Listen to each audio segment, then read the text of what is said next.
Good evening and welcome to your Monday, March 18, 2024 edition of the Evening News. In the headlines this evening, Guyana looking to supply all regional agrochemical needs, says President Ali. Man wanted by Interpol arrested at Main Street nightclub. Guyana gets US $300,000 to fight narcotics trafficking crime. GTU'S proposal on salary increases for teachers unreasonable, says Minister TEIXEIRA. BERBICE pensioner dies after motorcycles collided, and person ESCAPEE shot dead during joint service operation. With the news in detail, I am Jemima Holmes. As the Food and Agricultural Organization holds its ministerial conference for Latin America and the Caribbean in Guyana, President Dr. Irfan Ali has announced that bilateral talks are well advanced for Guyana to be able to, among other things, supply all the agrochemical needs of the region. Gerald Bryan was at the opening ceremony and filed this report. The Food and Agricultural Organization, FAO, kicked off its regional conference for Latin America and the Caribbean on Monday with Guyana as the host country. During the opening ceremony, the keynote presentation was delivered by President Dr. Irfan Ali, who said that Guyana is actively partnering with various countries when it comes to building agricultural capacity. There is the export of agrochemicals, which would include fertilizers and pesticides. According to the President, Guyana is collaborating directly with Cuba on this and talks are advancing. More importantly, very recently, we have started to work with Cuba in an aggressive way to build out the ecosystem using their technology in what is known there as the biopharma industry, but building out an industry that will that we will look at producing all our veterinary needs here in Guyana, all our agrochemical needs for the region right here in Guyana, and that those discussions are in advanced stages as we seek to build out an ecosystem and infrastructure that will serve the collective whole. Then there is the issue of export markets, particularly since external markets for exports will be needed if regional food production outstrips regional demand. We understand also that as our production increases, we have to look at markets, we have to look at technology. For this reason, we have engaged the Kingdom of Saudi Arabia, the US, the Dominican Republic, China, Canada, and of course, Brazil through EMBRAPA. These are all important partners that we are working with. The 38th session of the FAO Regional Conference for the LAC community will last from March 18 to the 22nd. The conference will include field visits from top FAO officials to the Burma Rice Station, the Ministry of Agriculture, and the National Agriculture Research and Extension Institute, NARI. Gerald Bryan, The Evening News. Let's now tell you that Vitesh Gupta, a businessman who was wanted by Interpol, was arrested on Thursday at a popular nightclub along Main Street, Georgetown. A senior police official told the Evening News that the 50-year-old Netherlands national who resided at Duke Street, Kingston, Georgetown, is a businessman in Guyana who operates a boutique at a mall in Georgetown. Police stated that Gupta is allegedly part of one of the largest and most powerful mafia organizations in the world, operating out of Italy, and would visit Guyana and Suriname regularly. It was reported in another section of the media that this mafia organization reportedly has a multi-million euro business that smuggled shipments of cocaine as large as 200 kilograms from Brazil, Guyana, and Colombia to Rotterdam and Antwerp. It is alleged that the suspect, along with others, imported, transported, illegally possessed, and sold considerable quantities of cocaine in Italy. The drugs originated in Colombia, Guyana, Brazil, and Suriname. It reportedly passed through the Netherlands and Belgium. Following his arrest, the GPF is making the necessary arrangements to have Gupta extradited to face charges. We are now joined by Rupa Sinarain, who reports that within 3 months into 2024, the Customs Anti-Narcotics Unit, CANU, seized 1.1 tons of marijuana and over 75 kilograms of cocaine from various operations across the country. We have over 75 kilos of cocaine and close to 1.1 tons of marijuana. Of that marijuana, about 90% is foreign marijuana that came from the Andean region, known as creepy. That was the director of CANU, James Singh, speaking with media operatives on Monday, where he gave this breakdown. Singh also responded to recent concerns that the increase in seizures is an indication that drugs are coming into Guyana, as he reminded that Guyana is a transshipment point.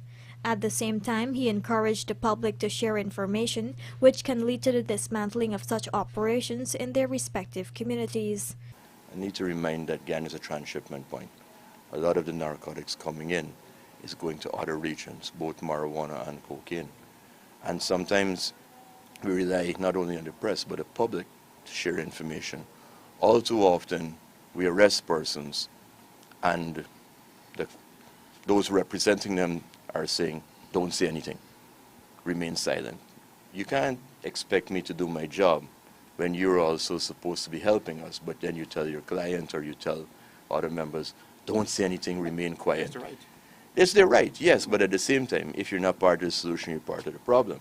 So we encourage, as you asked just now, we encourage persons to call in and share information as opposed to saying, don't call, people will come after you. Currently, there are 4 extradition requests from other countries for persons who were arrested in Guyana by CANU for their involvement in drug trafficking, trade, or other narcotics-related offenses. However, Guyana is taking the lead in processing these persons here through the judicial system before they are handed over to overseas counterparts. We have persons arrested, I think I would have spoken about that in the past, that the U.S. had expressed interest in, and that is still ongoing because their matters are still ongoing here, as I would have said before. Before anyone leaves Guyana, we will put them through the judicial process here, and when we're finished with them, whoever is interested, they can then apply for them. We have to demonstrate that we are doing this on our own investigations, again with the support of our foreign counterparts, but persons must know what it is like to go to jail first here in Guyana. The CANU director revealed that persons who have been recently arrested for drug offenses here would have also been of interest to other territories or were linked to previous shipments within the last 2 years in overseas territories. Rupa Sinarayan, The Evening News. Once again, here's Rupa Sinarayan, this time to report that Guyana has received US $300,000 in government international narcotics control and law enforcement funds from the United States government to fight crime and narcotics trafficking. The U.S. Embassy and Home Affairs Ministry on Monday participated in a signing ceremony at the Foreign Affairs Ministry to formalize the bilateral assistance. Home Affairs Minister Robeson Ben pointed out that in the region, narcotics also hinges on other transnational organized crimes such as money laundering, human trafficking, and firearm trafficking. We are aware and we have been working at stemming the flow with particular success this year for sure in relation to narcotics trafficking. We want to point out the regional and global nature of this fight because the neighboring countries, both in the Caribbean region and in South America, all are suffering from the negative effects of narcotics trafficking. Under the Caribbean Basin Security Initiative, the U.S. Department of State's Bureau of International Narcotics and Law Enforcement Affairs has been partnering with policymakers to deliver holistic capacity-building programs to disrupt organized crime. Recognizing that crime and illicit narcotics trafficking threaten Guyana's stability and economy, the U.S. ambassador announced that they will soon commence a capacity-building program with the U.S. DEA. INL's partnership with the government of Guyana is based on mutual respect, collaboration, and friendship. Most importantly, our work together is rooted in our shared commitment to the rule of law, democracy, and human rights. The U.S. Embassy and INL will soon begin a capacity-building program with the U.S. DEA to bolster Guyana's counter-narcotics capacity, to address the large amounts of cocaine transiting the country, and to help the GPF provide critical casualty and trauma care for officers and community members in rural environments. The U.S. will also lend support via the deployment of an FBI team to handle cases of sophisticated criminals leveraging Guyana's borders for illicit activities. Strengthening border security is essential in the fight against transnational crime. That's why I am pleased to announce the deployment of a technical FBI team to Guyana to partner with you as you upgrade your integrated automated fingerprint identification system, or IAFIS, at major ports throughout the country and ensure interoperability with U.S. law enforcement. Port security is so critically important when you're dealing with transnational organized crime, and so we're really pleased to help bolster yours with this program through the FBI. Additionally, the U.S. government is set to make a $350 investment under the Better Police Readiness Program to support law enforcement in implementing its strategic management plan, specifically as it relates to updating the police academy curriculum, enhancing management, bolstering forensic capabilities, and training on crisis communication. Rupa Sinarayan, The Evening News. Parliamentary Affairs and Governance Minister TEIXEIRA has reiterated the government's position on the proposal presented by the Guyana Teachers Union to address salary increases for teachers from 2019 to 2023. She has since related that the proposal is unfair and unreasonable. More in this report. The minister recounted that during negotiations with the Ministry of Education, the union proposed a 20% salary increase for the period 2019 to 2023. However, according to TEIXEIRA, the request is unreasonable given that the union and the country at large are aware that Guyana does not have the fiscal space to accommodate such a huge compensation. It's unfortunate that the union is being blind to what is a reasonable arrangement in negotiation. But I believe there are other issues, and I believe that it may have a political agenda behind it. In response to GTU'S threats to seek another court mediation, TEIXEIRA explained that the government is awaiting a response on the way forward. The union wants us to pay for 2019 to 2024, and we have said that we are paying from 2024. That's where we'll start. As you know, there was COVID and people received their salaries but weren't working. And schools were closed. So what we know is the union said they're going back to the court. So we'll see what happens there. Following the failure to agree on a suitable proposal, the union abandoned mediation and has since approached the High Court on Friday with an application asking it to order the government to engage in collective bargaining for salaries from 2019 to 2023. In addition, the union is asking the High Court to declare that the bargaining agent has a right to negotiate from 2019 to 2023, and the refusal to do so constitutes a breach of the GTU and its members' rights to collective bargaining. Further, the GTU has requested the court to declare that the minutes dated March 7, 2024 created a binding agreement for negotiations, and that agreement arising from the minutes dated March 7, 2024 created legitimate expectations. The union is also asking the High Court to order Chief Education Officer Saddam Hussein and Permanent Secretary of the Ministry of Education Chanel Hussein Otter to be held in contempt of court for their unwillingness to discuss collective bargaining for the period in question. Trishelle Sobers, Evening News. Coming up on the other side of the break, BERBICE pensioner dies after motorcycles collided, and prison escapee shot dead during joint service operation at Grossi Creek. More news at the end of this short break.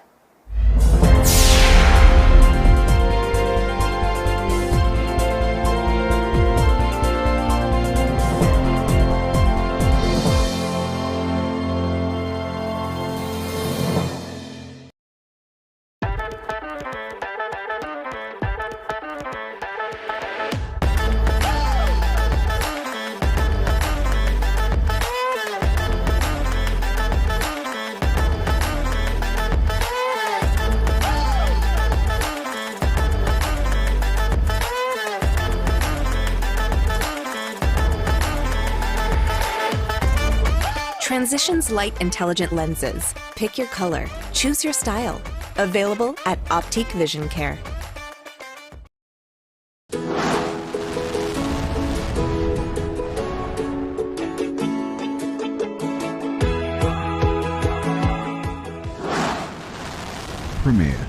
Premier insurance coverage for less. Stay safe.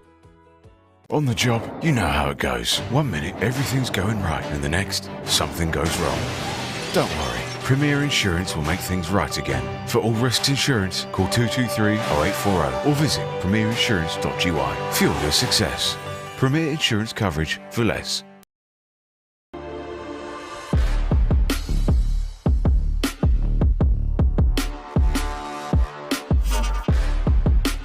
I bet for the excitement. I bet for the thrill. I bet to win with I Bet Supreme. Get a $1,000 welcome bonus when you sign up. Top up and cash out with MMG. Visit ibetgamesur.com or your nearest iBet location. Are you having sore throat, fever, coughing, headache, or runny nose? Take Cetamol Cold and Flu day or night. Ask your pharmacist for Cetamol Cold and Flu and get back to the happier you. Distributed by Massey Distribution. Are you having sore throat, fever, coughing, headache, or runny nose? Take Cetamol Cold and Flu day or night. Ask your pharmacist for Cetamol Cold and Flu and get back to the happier you. Distributed by Massey Distribution. Are you looking for an exciting Easter? Look no further than Digicel stores for incredible savings and a free Easter surprise. This Easter, Digicel is offering an extravagant deal. Purchase the Samsung A05 for just $21,000 or the Samsung A24 for only $39,500 and receive a free kite with your purchase. Make this Easter a memorable one. Visit a Digicel store today and crack open these amazing deals. Digicel, the network for everyone.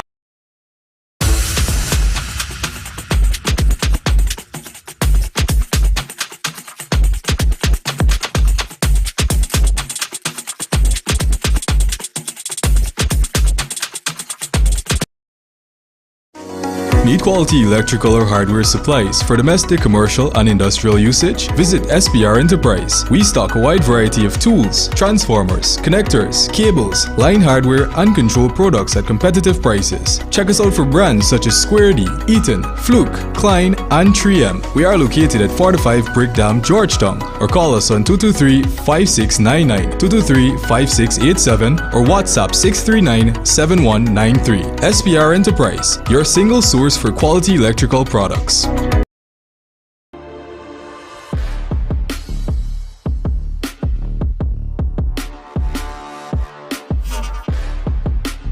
I bet for the excitement. I bet for the thrill. I bet to win with I Bet Supreme. Get a $1,000 welcome bonus when you sign up. Top up and cash out with MMG. Visit ibetgamesur.com or your nearest iBet location.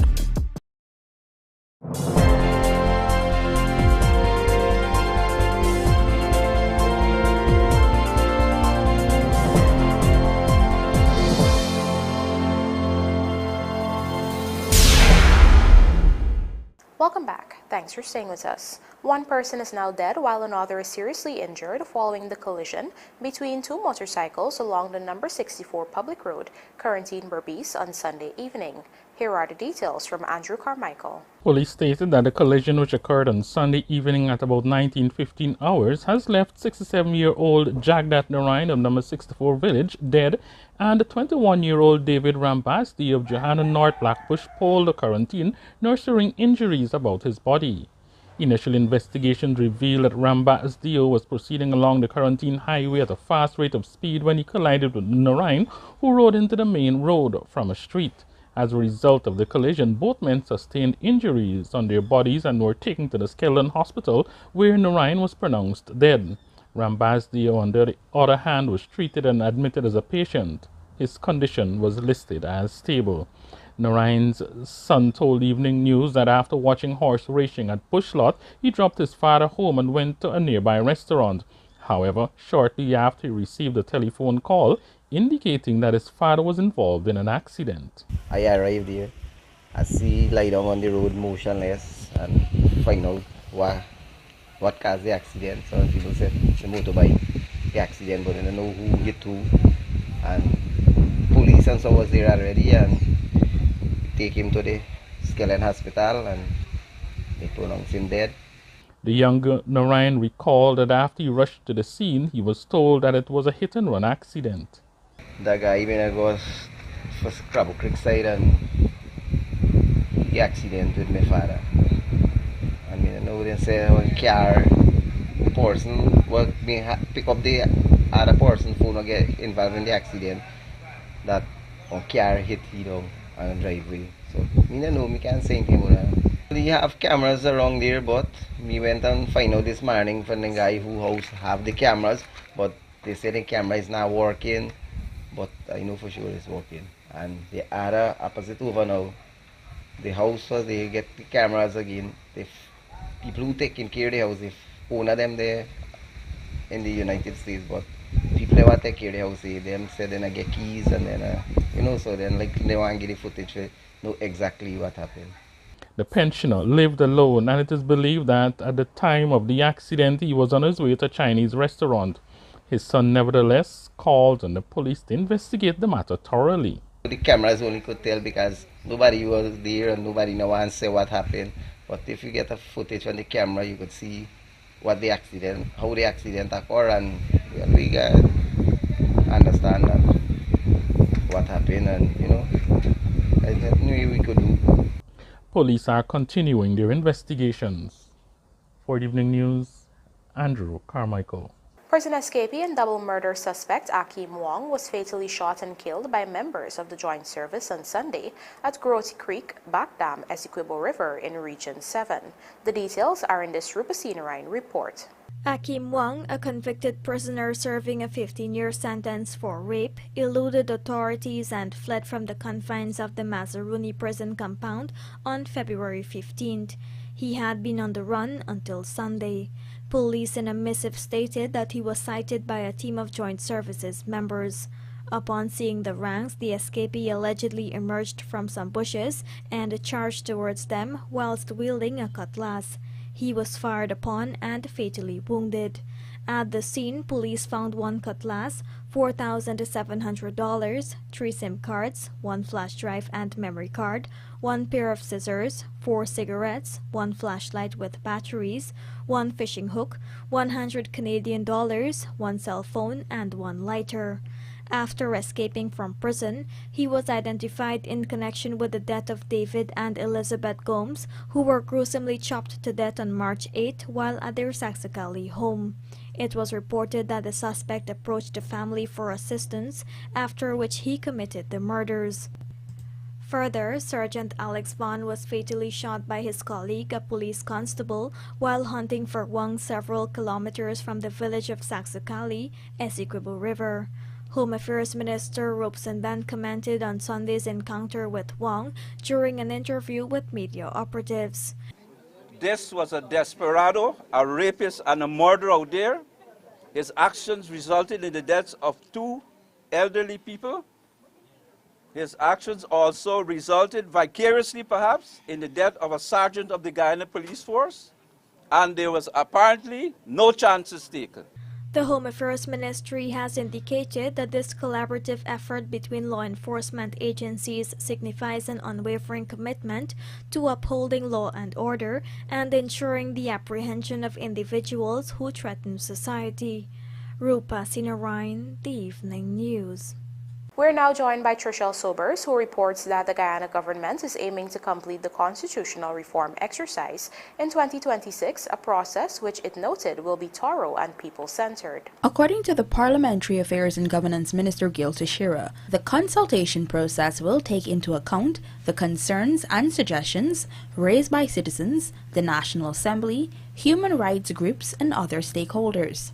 Teixeira, who was at the time participating in a discussion on the Guyana Dialogue program, explained that the government will not rush the process and sacrifice efficiency for expediency. We're starting in 2024. I don't think they will finish it 2026. I don't think it'll be finished in time for 2025 because we have to go across the country. We cannot bring a constitution that doesn't involve the people and what they are suggesting. And of course, there are changes in the Constitution that require a referendum. Some changes require a 2/3 majority. She added that the consultation exercise will be national and inclusive and cover the management of elections, fiduciary accountability, enhancing the rights of Guyanese and ensuring constitutional language is simple, among others. Additionally, she posited that a platform will be incorporated to ensure that the Guyanese diaspora is also contributing to the process meaningfully. But we're still an emerging democratic nation. And so the consultative process now is one that wants to include everybody, that no one is excluded. Consultation must be recognized as an effort and a good faith effort by the government and this government to reach everybody, regardless of their political affiliation, their racial, how they define themselves ethnically, religiously, gender-wise, etc. And so for us, consultation is a fundamental platform of our government. The 20-member Constitutional Reform Commission was drawn from political parties, 5 from the ruling party, 4 from the main opposition, and 1 from the joinder parties. While the 10 remaining persons were drawn from religious groups, the private sector, the Guyana Bar Association, the National TEIXEIRA Council, the labor movement, women's organizations, as well as nominees representing farmers and youths. Now that all 20 nominees have been received, President Dr. Irfaan Ali is expected to swear in these members soon to establish the long-awaited Constitutional Reform Commission. The commission is tasked with consultations for the reform process to continue, whereby a report will be provided and sent to the Standing Committee. The committee will then refine the submissions into amendments for the National Assembly. Trishelle Silbers, Evening News. Over 30 students drawn from the 10 administrative regions have completed the biomedical training program undertaken by the Ministry of Health, Medical Aid International, and the Public Service Ministry. Michael Henry has more in this report.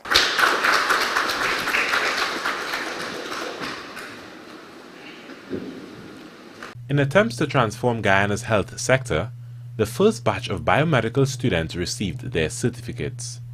Subject Minister Dr. Frank Anthony made it known that the initiative was partly derived from the lack of biomedics within the country, and it was within the ministry's ambit to supply the first batch. And we recognize that one of the areas that we are totally underserved is in the area of biomedical technicians. We don't have enough of them. And in fact, when you look in the regions, we didn't have anybody. So once a piece of equipment went down, that was it. Unless somebody coming from Georgetown to come and fix it, you can't do anything with that piece of equipment. So we decided that with this first batch, that we wanted people from every single region of the country. Furthermore, Dr. Anthony underscored the importance of cultivating well-trained individuals within the country to address all medical needs. We want to have within the ministry the capabilities of handling everything that we have, whether it's laboratory or imaging equipment or other types of equipment. We must be able to handle all of this. Right now, we depend a lot on experts who come from Cuba and other countries to help us. But we must be able to develop our own set of people here in Guyana capable of doing all of this. Meanwhile, Anthony announced that a new set of equipment is expected shortly to bolster the services provided in the health sector. But very soon, we will have in at least 10 locations CT scans. And in at least 2 locations, we'll have MRIs. So this is the direction in which we are going. And again, we'll need people who would help us to make sure that these things are functional. In closing, Anthony related that these trainings will not come to a halt as other opportunities for bachelor degrees will soon be provided. We are going to create other opportunities for you to do advanced courses.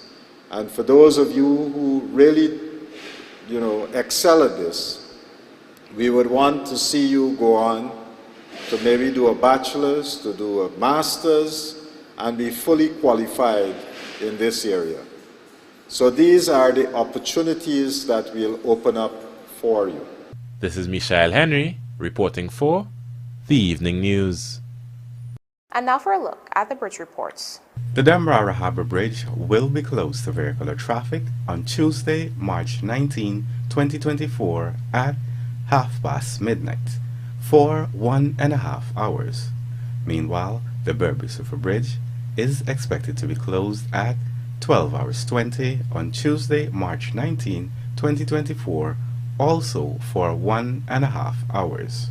24-member Golden Jags team named for Saudi assignment. This and more coming up in the Sportcast, sponsored by MacCorp.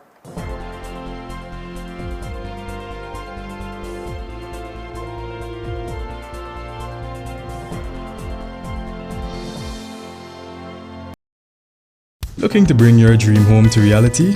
Or simply taking on a home improvement project? Then National Hardware Limited is where you should start. Let us put that touch to your home.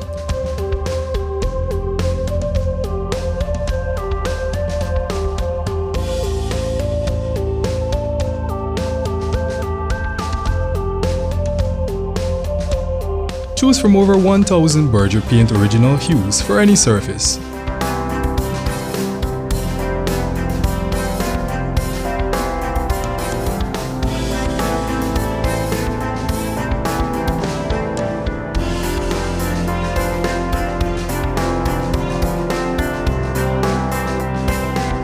We are known for our trusted brands such as Westinghouse, Philips, Sadco, Rubbermaid, Pyrex, Gibson Home, and so much more. National Hardware Limited, your do-it-best store. Located in downtown Georgetown and industrial site Rhymeville. It's a new day with Shilling Oil. A unique blend of natural oils to help ease and soothe the day-to-day discomforts of life. Get relief from muscle and joint pain, headaches, and congestion. Shilling Oil lets you get back to the things you love doing most. Water relief with Shilling Oil. Distributed by Massey Distribution.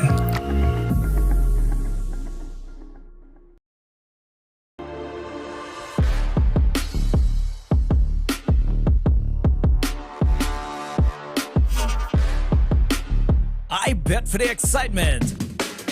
I bet for the thrill. I bet to win with I Bet Supreme. Get a $1,000 welcome bonus when you sign up. Top up and cash out with MMG. Visit ibetgamesur.com or your nearest iBet location. Are you looking for an exciting Easter? Look no further than Digicel stores for incredible savings and a free Easter surprise. This Easter, Digicel is offering an extravagant deal. Purchase the Samsung A05 for just $21,000 or the Samsung A24 for only $39,500 and receive a free kite with your purchase. Make this Easter a memorable one. Visit a Digicel store today and crack open these amazing deals.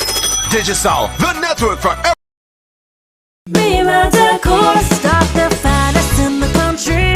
Both ceramic and porcelain, tiles and chandeliers you'll see while you shop around stress-free. Well-trained staff and warming halls make your shopping smooth and calm, providing you with quality to match your style that's so unique. Mima Decor.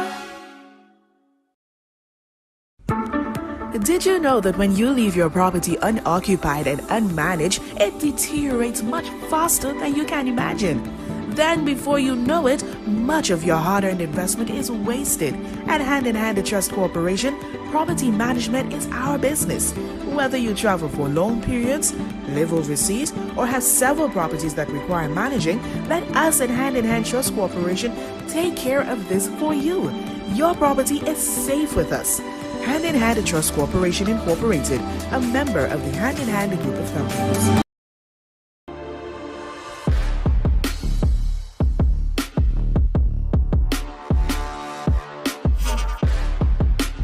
I bet for the excitement. I bet for the thrill. I bet to win with I Bet Supreme. Get a $1,000 welcome bonus when you sign up. Top up and cash out with MMG. Visit ibetgamesur.com or your nearest iBet location.